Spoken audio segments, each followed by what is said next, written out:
বিসমিল্লাহির রহমানির রহিম। আসসালামু আলাইকুম ওরহমতুল্লাহ। প্রিয় দর্শক, আলো উদ্দিশা চ্যানেলে আপনাদের সবাইকে স্বাগতম। আজ আমরা এমন একটি বিষয় নিয়ে আলোচনা করব যা অনেকেই ছোটবেলা থেকে শুনে আসছেন।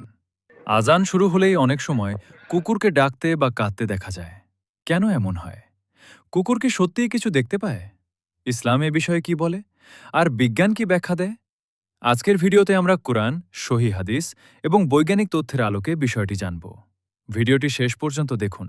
ইনশাআল্লাহ অনেক ভুল ধারণা দূর হবে। প্রথমে একটি গুরুত্বপূর্ণ কথা।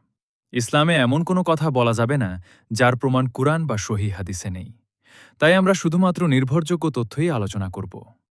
রাসূল সাল্লাল্লাহু আলাইহি ওয়াসাল্লাম বলেছেন, যখন তোমরা মোর্গের ডাক শুনবে তখন আল্লাহর অনুগ্রহ প্রার্থনা করবে, কারণ সে ফেরেশতা দেখেছে।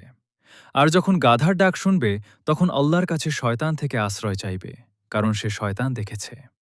আরেকটি সহিহ হাদিসে এসেছে, আজান শুনলে শয়তান দূরে পালিয়ে যায়, যাতে সে আজান না শুনতে পারে। এই হাদিস থেকে আলেমগণ বলেছেন, আজানের সময় শয়তান পালিয়ে যায়। এ সময় পরিবেশে কিছু পরিবর্তন হতে পারে, যা কিছু প্রাণীর আচরণে প্রভাব ফেলতে পারে। এখন প্রশ্ন হল, কুকুর কেন ডাকে? অনেক মানুষ মনে করেন কুকুর ফেরেশতা দেখে কাঁদে। কিন্তু সহিহ হাদিসে এমন কোনো কথা নেই যে কুকুর আজানের সময় ফেরেশতা দেখে কাঁদে। তাই এ কথা নিশ্চিতভাবে বলা ঠিক নয়। বিজ্ঞানীরা বলেন, কুকুরের শ্রবণ শক্তি মানুষের তুলনায় অনেক বেশি সংবেদনশীল। তারা অনেক দূরের শব্দও শুনতে পারে। আজানের উচ্চস্বরে বা আশপাশের অন্যান্য কুকুরের ডাক শুনে তারাও সাড়া দিতে পারে। এটিও একটি স্বাভাবিক প্রাণীর আচরণ।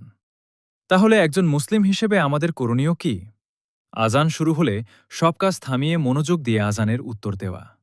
মুয়াজ্জিনের সঙ্গে সঙ্গে আজানের বাক্যগুলো বলা। আজান শেষে রাসূলুল্লাহ সাল্লাল্লাহু আলাইহি ওয়াসাল্লাম শেখানো দোয়া পড়া। এরপর সুযোগ থাকলে জামাতে নামাজ আদায় করা। আমাদের মনে রাখতে হবে, ইসলামে অন্ধবিশ্বাসের স্থান নেই। যে বিষয়ে কোরআন ও সহিহ হাদিস নীরব, সে বিষয়ে নিশ্চিত দাবি করা উচিত নয়। তাই যদি আজানের সময় কোনো কুকুর ডাকতে থাকে, তাহলে এটিকে অলৌকিক ঘটনা বলে প্রচার না করে বরং আল্লাহর স্মরণে মনোযোগী হওয়াই একজন মুমিনের কাজ। প্রিয় দর্শক, আজকের আলোচনা থেকে আমরা জানলাম, প্রথমত আজান শুনে শয়তান পালিয়ে যায়। এটি সহিহ হাদিস দ্বারা প্রমাণিত। দ্বিতীয়ত, কুকুর আজানের সময় ফেরেশতা দেখে কাঁদে। এ কথা সহিহ হাদিসে নেই। তৃতীয়ত, কুকুরের ডাকের পেছনে প্রাকৃতিক ও বৈজ্ঞানিক কারণও থাকতে পারে।